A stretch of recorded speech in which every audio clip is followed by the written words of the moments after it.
Hello you beautiful peoples, welcome back to my channel uniqueness.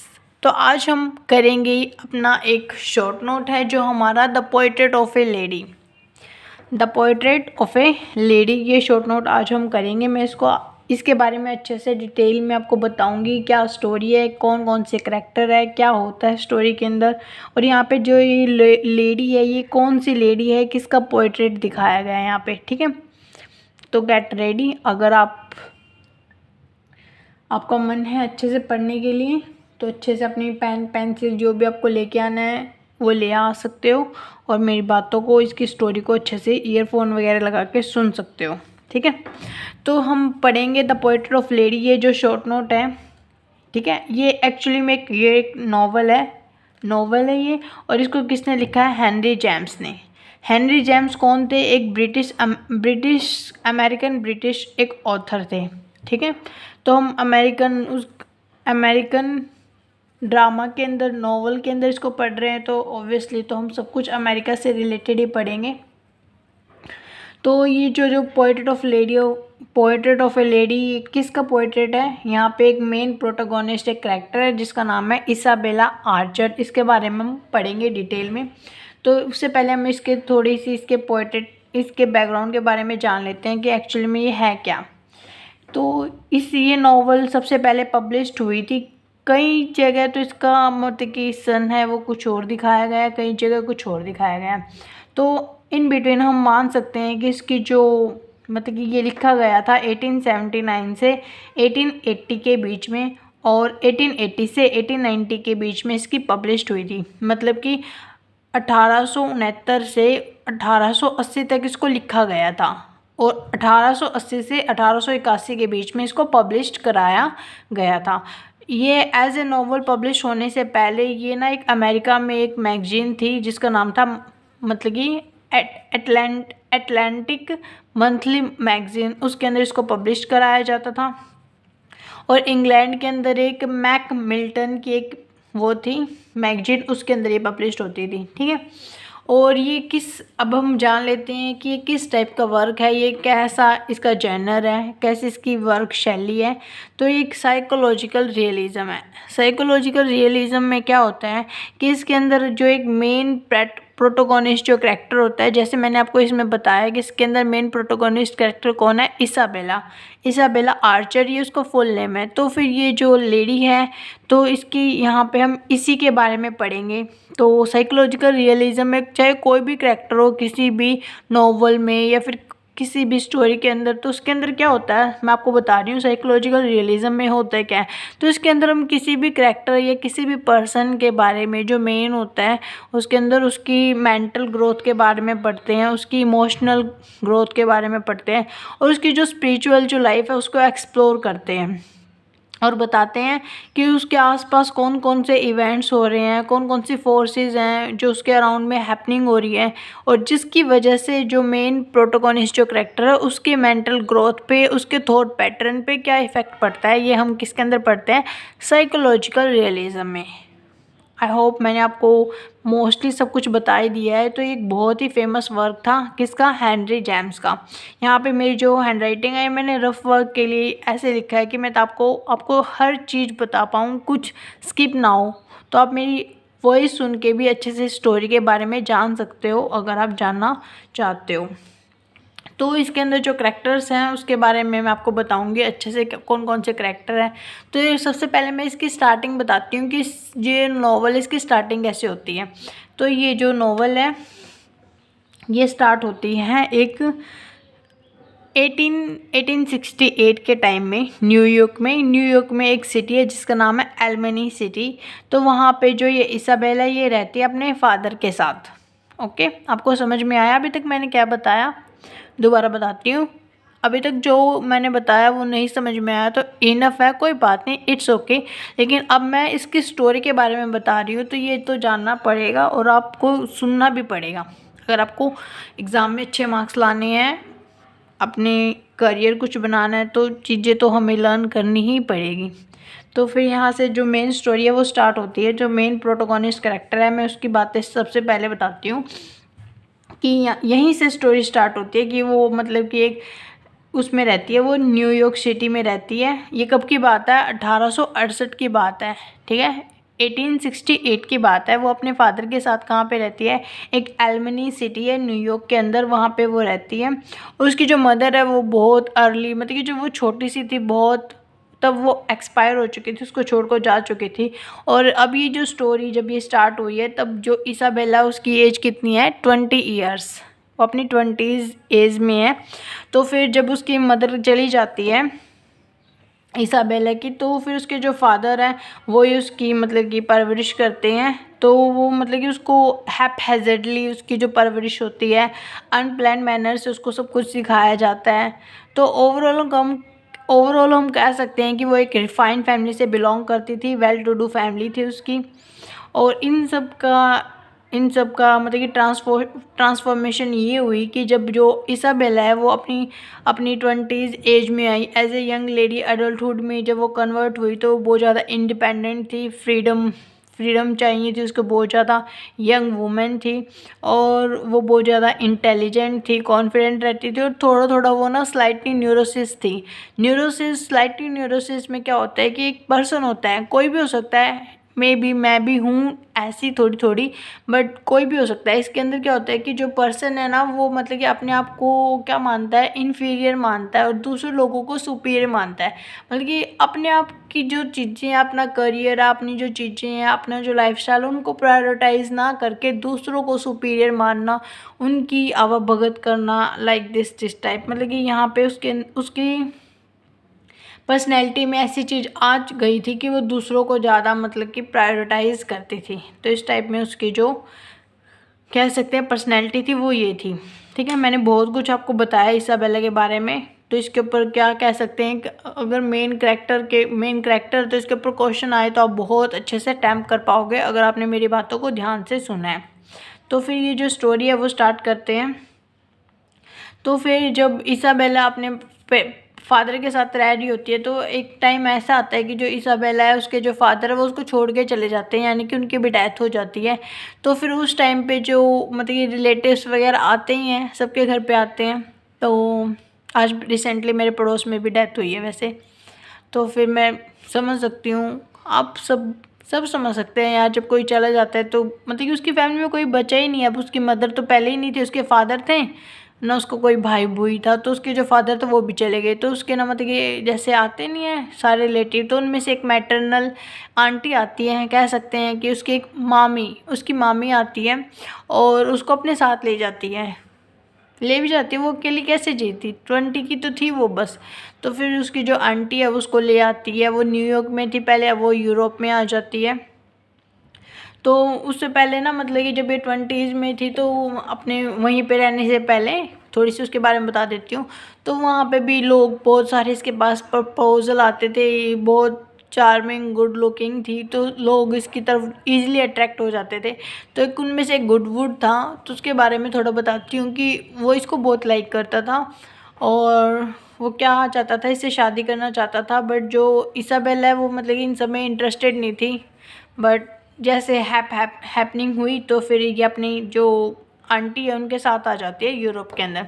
तो आइए अब हम आगे चलते हैं कि क्या क्या करैक्टर्स है और क्या क्या स्टोरी होती है। तो स्टोरी थोड़ी लंबी है, करैक्टर्स भी हैं, तो डोंट सो पैनिक, मैं आपको बहुत अच्छे से बताऊंगी, ठीक है। तो इसके अंदर जो उसकी जो आंट है उसका नेम है, मैं आपको बताती हूँ, उसका नेम है मिसिस टचेट। ये उसकी आंटी है जो उसको न्यूयॉर्क से यूरोप में लाती है। तो फिर वो वहाँ पे लेके आती है अपनी, मतलब कि उसकी आंटी उसको बोलती है कि तुम मेरे साथ चलो, मैं तुम्हें यूरोप का सारा मतलब कि वो कहते हैं ना भ्रमण करवाऊंगी, वहाँ पे घुमाऊंगी। और जो इसाबेला उसको मतलब कि घूमना फिरना बहुत अच्छा लगता है। लेट सेकेंड मैं अपनी थोड़ी ब्राइटनेस तेज कर दूँ, you will see better. I hope the quality of the video is increase. अभी आए मेरे माइंड में तो मैंने इंक्रीज़ कर दी। तो फिर जो उसकी मतलब उसकी जो आंटी है उसको कहाँ पे ले आती है, यूरोप के अंदर ले आती है। तो फिर जब वो वहाँ पे जाती है तो वहाँ पे कौन कौन से मेंबर्स होते हैं, कौन कौन से कैरेक्टर्स हैं, अभी हम स्टोरी के अंदर साथ के साथ करते चलेंगे। तो वहाँ पे वो मिलती है मिसिस टचेट। मिसिस टचेट कौन थे, उसके मामा जी कह लो या फिर उसके अंकल कह सकते हैं हम। तो ये उसके अंकल थे, ठीक है। ये कौन थे? बहुत पावरफुल वेल्दी बैंकर्स में ये काम करते थे और ये इनसे फ़र्स्ट टाइम मिल रहे थे और इसाबेला भी इनसे फ़र्स्ट टाइम मिल रही थी। और उसका एक मतलब कि एक उनका मामी का एक लड़का भी था, कह सकते हैं रिलेशनशिप में हम कह सकते हैं कि वो उसका एक कज़न था। इसाबेला का ये कज़न हुआ राल्फ, ठीक है। ये भी उससे फ़र्स्ट टाइम मिल रहा था इसाबेला से, और इसाबेल भी इससे फ़र्स्ट टाइम मिल रही थी। तो फिर ये जो दो कैरेक्टर्स अभी आए हैं, मिसेस टचेट उसके अंकल और ये जो राल्फ, ये दोनों बहुत ज़्यादा बीमार रहते थे, इल रहते थे, क्योंकि जो मिसेस टचेट थे उनको क्या था, मतलब कि वो बीमार से रहते थे, उनकी हेल्थ इतनी ठीक सी नहीं थी, ठीक है। और उसका जो कज़न था राल्फ, उसको ना लंग्स डिसऑर्डर था, ठीक है। ये बहुत ज़्यादा बीमार रहते थे और ये फ़र्स्ट टाइम उससे मिले थे। इतना आपके लिए जानना ज़रूरी है और इतना इनफ है। तो जो ये राल्फ है, इसके बारे में बता देती हूँ कि जो ये राल्फ है, ये ना मतलब कि अपनी जो सिस्टर है, कज़न सिस्टर है इसाबेला, उसके सारे ड्रीम्स को फुलफ़िल करना चाहता है। मतलब कि उसकी जितनी मतलब ये, जैसे इसाबेला को बहुत ज़्यादा फ्रीडम पसंद है, तो फिर ये उसको बहुत सपोर्ट करता है।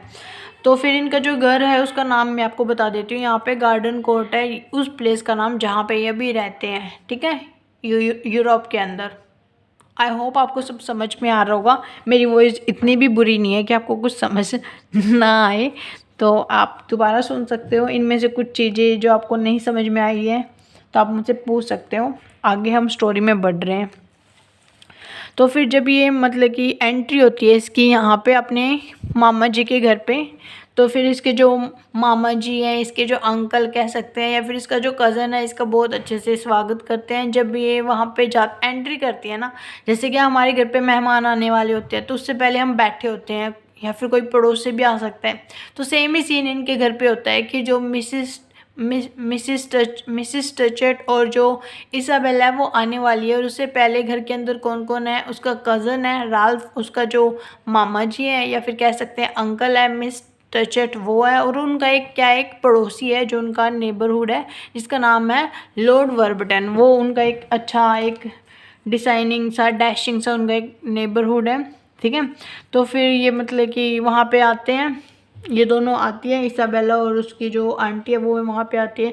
तो उसके जो मतलब कि कज़न है और उसके जो मतलब कि अंकल है वो उसको बहुत अच्छे से ग्रीट करते हैं। तो यहाँ पे जो इसाबेला है मतलब कि वो अपने यहाँ पे 4 महीने गुजार देती है, 4 मंथ यहाँ पे गुजार देती है यूरोप के अंदर। वो बहुत ज़्यादा अट्रैक्ट होती है यहाँ के सिंपल लाइफस्टाइल से, और वो ज़्यादातर टाइम अपना अंकल के साथ, अपने कज़न के साथ स्पेंड करती थी उनके साथ। मतलब कि एक साइड तो वो इतने बीमार थे और मतलब ये दूसरी साइड उनके साथ बात करती थी, टाइम स्पेंड करती थी, तो उनको भी अच्छा लगता था। और धीरे धीरे उनकी जो बीमारियाँ थी, उनकी जो हेल्थ थी वो ठीक हो रही थी।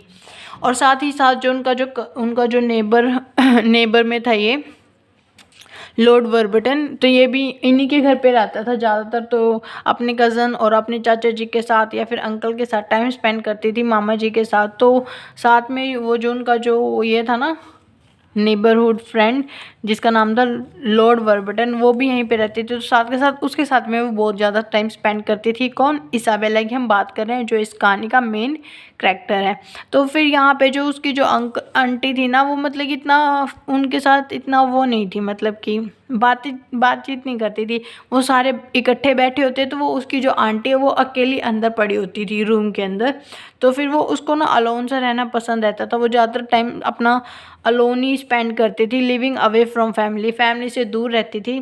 तो यहाँ पे जो मिसिस और मिस्टर टचेट है, उनकी हैप्पी मैरिड लाइफ वो बहुत सक्सेसफुल रही है। मतलब कि उन्होंने बहुत सारे टाइम साथ में स्पेंड कर दिया है।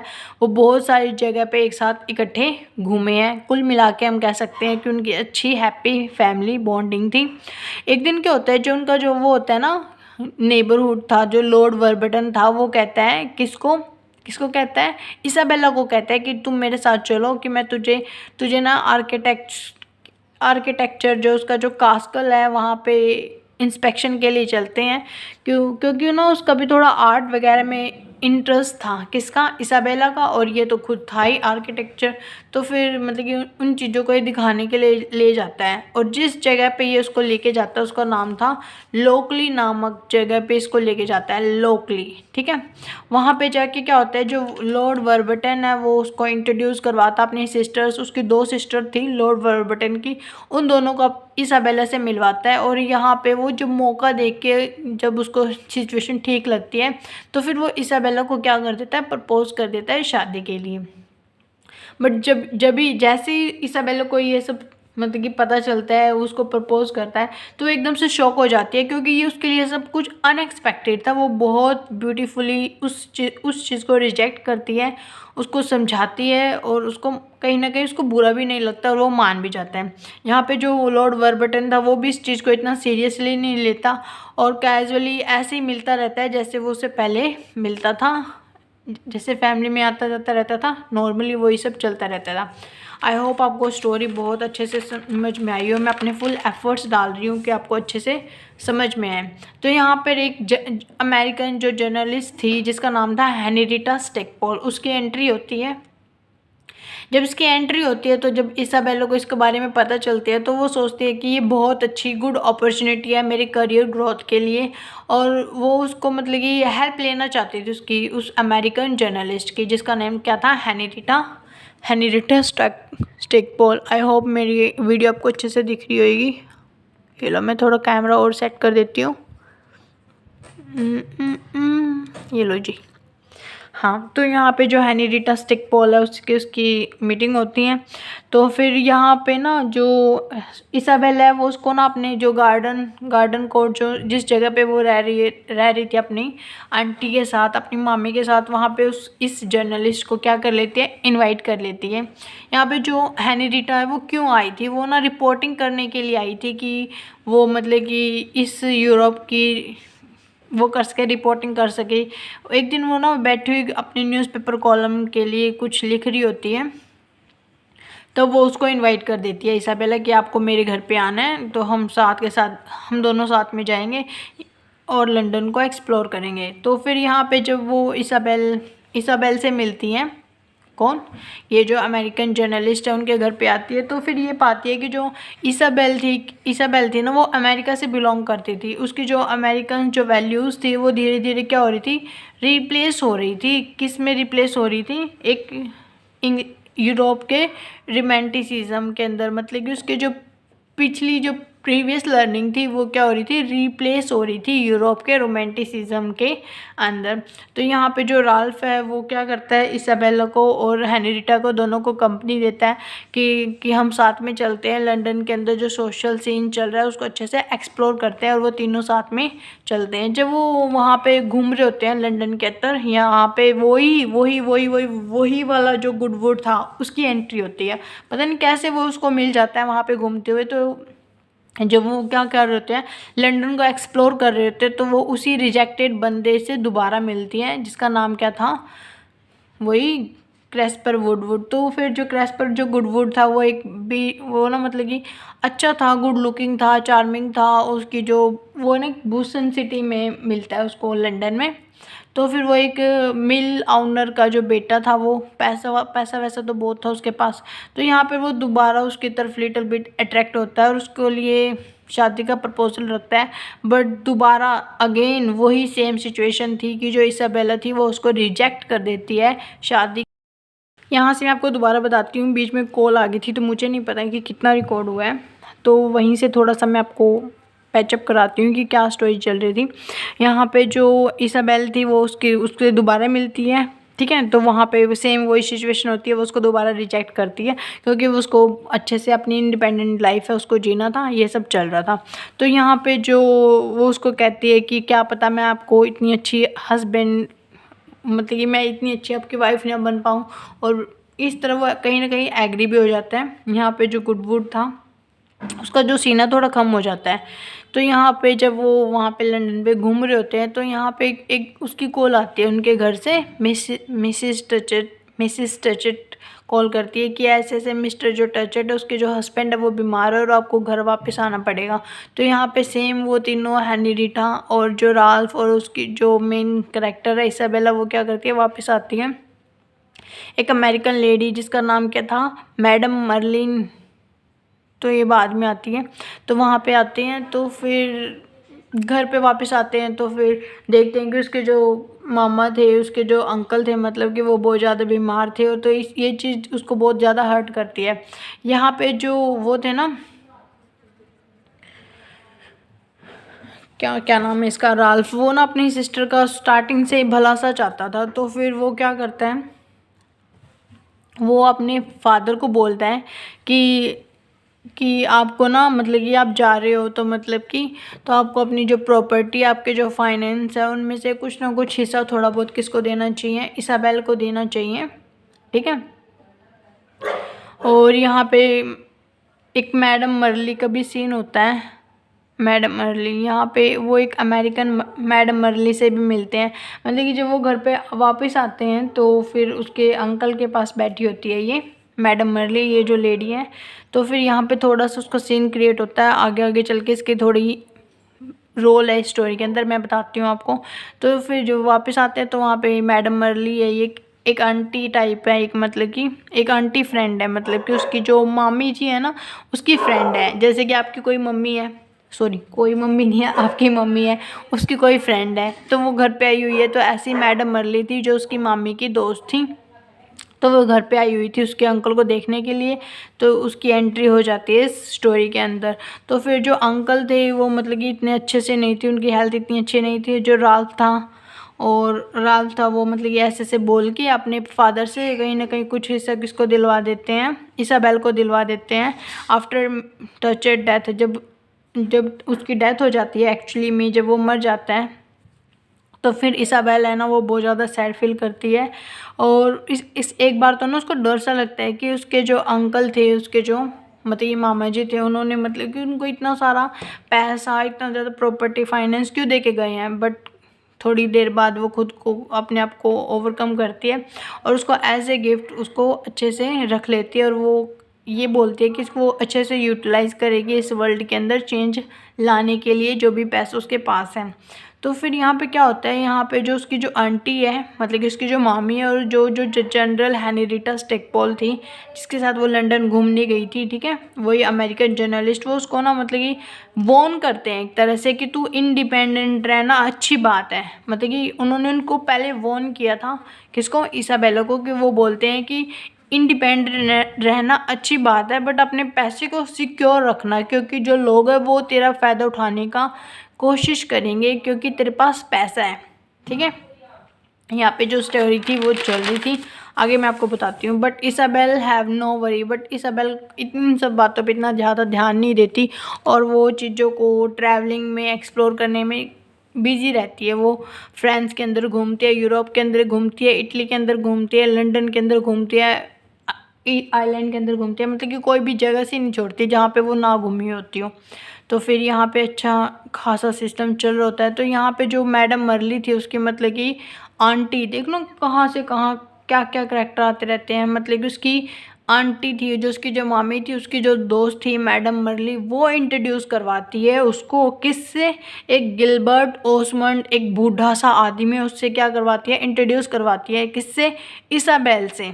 मतलब कि जो इसाबेल है वो उस मैडम मर्ली के मीडियम से, उसके थ्रू किससे मिलती है, उस गिलबर्ट ओसबर्न से मिलती है। वो क्या था, एक यूरोप का। ये सब बातें कौन बताती है उसको, ये मैडम मर्ली बताती है, किसको, इसाबेल को बताती है कि जो गिलबर्ट है ना ये यूरोप को बहुत फाइनेस्ट मैन था, ये वो मतलब उसकी 2 की 4 बातें उसको बता देती है। बट एक्चुअली में ऐसा कुछ भी नहीं होता, उनका इंटेंशन इसाबेल के पैसे पे होता है, उनका इंटेंशन अच्छा नहीं होता, वो उसको बस पैसा हड़पना चाहती हैं। बट जब सिचुएशन कुछ और ही होती है तो जो इसाबेल थी वो बहुत ज़्यादा इम्प्रेस होती है उस मैन से, उस बूढ़े आदमी से, कह लो गिलबर्ट ओसमंड से। तो फिर because she had travel in the whole world, क्योंकि जो गिलबर्ट था उसने ना बहुत ज़्यादा जगह को एक्सप्लोर किया था, उसने इस पूरे वर्ल्ड का भ्रमण किया था। और जैसे कि लाइक अट्रैक्ट लाइक, तो फिर जो इसाबेल थी उसको भी घूमना फिरना पसंद था, तो उसको बहुत अपनापन सा लगा उससे बात करने में, क्योंकि वो सब चीज़ें वो एक्सपीरियंस करना चाहती थी जो ऑलरेडी जो गिलबर्ट ऑसबर्न था उसने एक्सप्लोर कर ली थी।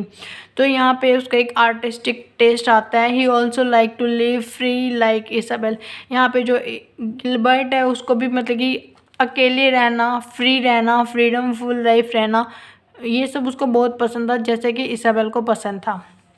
तो यहाँ पे उसकी एक डॉटर होती है, मतलब ये बुढ़ा है, उसकी जो वाइफ है वो उसकी डेथ हो चुकी है, उसकी एक डॉटर है, एक नहीं दो डॉटर है, लेकिन जो मेन रोल है स्टोरी के अंदर वो एक ही का है जिसका नाम है पैंसी। वो 15 साल की है, और उसी की एक बहन है जिसका नाम है जिमनी सिस्टर। उसको कुछ इसका इतना रोल नहीं है, बट पैंसी का थोड़ा सा रोल है। पढ़ते हैं। जो इसाबेल थी और जो गिलबर्ट ओसबर्न था वो साथ में बहुत सारा टाइम स्पेंड करते थे, टाइम टुगेदर। यहाँ पे जो इसाबेल थी वो उसकी तरफ अट्रैक्ट हो रही थी, बट इन रियलिटी क्या था कि जो मैडम मरली थी और जो गिलबर्ट ओसबर्न था वो उसका फ़ायदा उठाना चाहते थे, उसके पैसे को हड़पना चाहते थे। तो यहाँ पे क्या होता है, after living 4 month with Osman, यहाँ पे जो इसाबेल थी वो 4 महीने पहले, वो 4 महीने कहाँ पे स्पेंड किए थे उसने अपने मामा मामी के घर पे, अंकल आंटी जिसको हम कह रहे हैं आप स्टोरी के अंदर। तो उसी के बाद जब वो 4 महीने ओसमन के साथ स्पेंड करती है तो फिर ओसमन उसको क्या कर देता है, प्रपोज कर देता है। तो एवरीवन से सब उसको नो कह रहे थे कि इसाबेल ये इंसान तेरे लिए ठीक नहीं है, बट वो क्या कर रही थी, उसके ऊपर ब्लाइंडली फेथ कर रही थी। और यहीं से जो हमारी स्टोरी है वो एक टर्न लेती है। कहाँ तो उसको इतने सारे प्रपोजल आ रहे थे, लोग उसकी तरफ अट्रैक्ट हो रहे थे, और कहाँ जाके उसने एक बुड्ढे से जाके शादी कर ली। ठीक है, उन दोनों की शादी हो गई, बट रियलिटी में क्या होता है, 2 साल के बाद, शादी के 2 साल बाद वो लिविंग रह रहे होते हैं रोम के अंदर, और जो उनकी जो मैरिड लाइफ थी वो इतनी बेकार थी, बिल्कुल अनसक्सेसफुल मैरिड लाइफ उनकी रही थी। ठीक है, ही treats her like a art collection. वो जो उसका जो हस्बैंड था गिलबर्ट ओसमंड, वो बुढ़ा उसको कैसे ट्रीट करता था, लाइक ए, मुझे बहुत गुस्सा आ रहा था, मतलब कि ये सब स्टोरी सुन के तो मुझे उस ओसमंड पे भी बहुत गुस्सा आ रहा था, और उस इसाबेल पे भी बहुत गुस्सा आ रहा था कि उसने उससे शादी क्यों की। ठीक है, तो मेरी वॉइस में थोड़ा उसका मतलब कि टच आ सकता है, तो आप ज़्यादा माइंड मत करना, स्टोरी को समझना कि स्टोरी क्या है। आई होप इससे आपको स्टोरी थोड़े मिर्च मसाला लगाने के बाद थोड़ी और अच्छे से समझ में आएगी। तो फिर जो इसाबेल थी वो बहुत सो अनहैप्पी थी, वो एक मतलब कि पार्टनर चाहिए था उसको अपनी लाइफ को स्पेंड करने के लिए, बट वो अपने आप को कैसे पाती है, एक सेल्फिश एक डोमिनेटेड पर्सन के साथ पाती है। यहाँ पे जो ओसमंड था उसकी एक डॉटर थी जिसका नाम था पैंसी, जिसके बारे में मैंने आपको पहले बताया था। यहाँ पे जो इसाबेल थी मतलब कि उसको अच्छे से प्यार करती थी, उसकी अच्छे से केयर करती थी। उसकी मदर तो जा चुकी थी, but as a step mother जो इसाबेल थी उसने कोई कमी नहीं छोड़ी उसकी गुड मॉम बनने के लिए, और उन दोनों के अंदर बहुत अच्छी बॉन्डिंग थी, बहुत एक दूसरे को सारी बातें शेयर करते थे। इसाबेल और जो पैंसी थे वो गुड फ्रेंड थे। ठीक है, मुझे कितना मज़ा आ रहा है आप लोगों को स्टोरी से समझाने में, आप लोगों को पता नहीं समझ में आ रही है नहीं आ रही, बट मुझे बहुत मज़ा आ रहा है स्टोरी को दोबारा रिवाइज करने में, आपको समझाने में बोल बोल के। अब बताते हैं, तो यहाँ पे एक और कैरेक्टर की एंट्री होती है जिसका नाम है एडवर्ड रोज़र। ये कौन है, ये ना जो इसाबेल जो मेन कैरेक्टर है उसका एक चाइल्डहुड फ्रेंड है, और ये भी आर्ट कलेक्टर है, और he fell in love with Pansy, और वो पैंसी के साथ प्यार में पड़ जाता है। जो इसाबेल थी वो इन दोनों को सपोर्ट करती थी क्योंकि वो चाहते थे कि इन दोनों की शादी हो जाए, पैंसी की और इसके चाइल्डहुड जो फ्रेंड था और एडवर्ड रोज़र, इन दोनों की शादी हो जाए। बट जो ओसमोंड था वो ऐसा नहीं चाहता था, मतलब कि वो ये देखता था कि ये एक आर्ट कलेक्टर है और इसके पास इतना ज़्यादा पैसा नहीं होगा, और इसका जो करियर है वो भी इतना सिक्योर नहीं है और ना इतना पैसे वाला है। तो वो ये चाहता था कि उसकी जो बेटी है वो किससे शादी कर ले, लॉर्ड वर्बटन से शादी कर ले, क्योंकि उसके पास बहुत सारा पैसा है। यहाँ पे जो इसाबेल थी वो बहुत ज़्यादा चिंतित थी कि जो उस लॉर्ड ये था जो लॉर्ड वर्बटन था वो मतलब कि अभी भी उससे प्यार करता है, और वो उसकी बेटी के यानी कि पेंस के इसलिए क्लोज आ रहा है ताकि वो इसाबेल को पा सके, मतलब कि। और यहाँ पे जो इसाबेल थी वो इन सब इंटेंशन से बहुत अच्छे से वाकिफ़ थी। यहाँ पे उसको पता चलता है इसाबेल को एक यहाँ पे भी एक ट्विस्ट है, ठीक है। इसाबेल को पता चलता है राल्फ था जो उसका जो कज़न सिस्टर था, वो बहुत ज़्यादा बीमार हो गया है और वो उसे मिलने के लिए जाना चाहती है। इसाबेल रोम से कहाँ पे आना चाहती है, यूरोप के अंदर आना चाहती है, बट उसका जो हस्बैंड है उसको मना कर देता है। तो यहाँ पे जो मेन जो बात है कि ये पेंसी का कहाँ पे क्या कनेक्शन है उसके बारे में बात चलती है। तो इसाबेला उसको पता चलता है कहीं से जो पेंसी है वो किस किस की बेटी है, ओसमोंड की और मैडम मर्ली की। मैडम मर्ली वही जिसने इस बुढ़े को इंट्रोड्यूस कराया था, उससे उन दोनों की बेटी थी ये पेंसी। और इसने क्या कर रखा था, चीज़ों को मोल्ड कर रखा था कि ये मेरी पहली पत्नी की बेटी है, बट ऐसा कुछ नहीं था, वो उसकी नाजायज बेटी थी, ठीक है। यहाँ पे जो पेंसी थी उसको खुद भी नहीं पता था कि मैं मैडम मर्ली की बेटी हूँ। यहाँ पे जो इसाबेल थी वो कहाँ पे जाना चाहती थी, राल्फ के पास जाना चाहती थी, बट बिना किसी परमिशन के वो चली जाती है। और वो पेंसी जब वो वहाँ से जा रही होती है तो पेंसी उसको रिक्वेस्ट करती है कि मोम आप दोबारा यहाँ पे लौट के आना रोम में, क्योंकि वो उसे बहुत ज़्यादा प्यार करती थी अपने स्टेप मदर से। वो कहाँ पे रह रही होती है, तो वहाँ पे अपने भाई के पास चली जाती है, राल्फ के पास, कज़िन के पास। और उसके पास तब तक रहती है जब तक उसकी डेथ नहीं हो जाती। मतलब कि वो बहुत बुरी कंडीशन में था, वो मरने ही वाला था और उसकी डेथ हो जाती है। इससे उसका जो हार्ट है वो बहुत ब्रोकन होता है। बट सिचुएशन के अकॉर्डिंग वो बहुत डिलेमा में फंस जाती है कि अब उसको क्या करना चाहिए, उसको वापस लौट जाना चाहिए या फिर यहीं पे रहना चाहिए। कौन, इसाबेल इस दुविधा में फंस जाती है। तो यहाँ पर जो वो गुडवुड था, क्रेस्पर गुडवुड था, तो मतलब कि वो उसके पास आया। मतलब कि चीज़ें रिवॉल्व हो रही हैं, मतलब कि जिन लोगों को उन्होंने रिजेक्ट किया था उसने, इसाबेल ने, वही लोग उसकी तरफ दोबारा अट्रैक्ट हो रहे हैं। कहाँ पे उसका लॉर्ड वर्बटन का रोल आया है कि वो उसकी बेटी से शादी करना चाहता था। और यहाँ पे जो गुडवुड है, क्रेस्पर गुडवुड है, वो उसके पास आके उसको ऑफ़र करते हैं कि तू मेरे साथ भाग चल और मैं तुझे अच्छे से घुमाऊंगा फिराऊंगा, ऐश कराऊंगा, जैसे कि सब बोलते हैं, ठीक है। बट यहाँ पे जो इसाबेल थी वो बहुत ही एक अच्छा राइट डिसीज़न लेती है। वो जाती तो है बट रोम में चली जाती है दोबारा अपने पति और अपनी बेटी के पास, और यहाँ पे इसकी हैप्पी एंडिंग हो जाती है। Thank you so much for listening me, for your time. I know your time is so important, and thank you to all of you for listening me. Bye.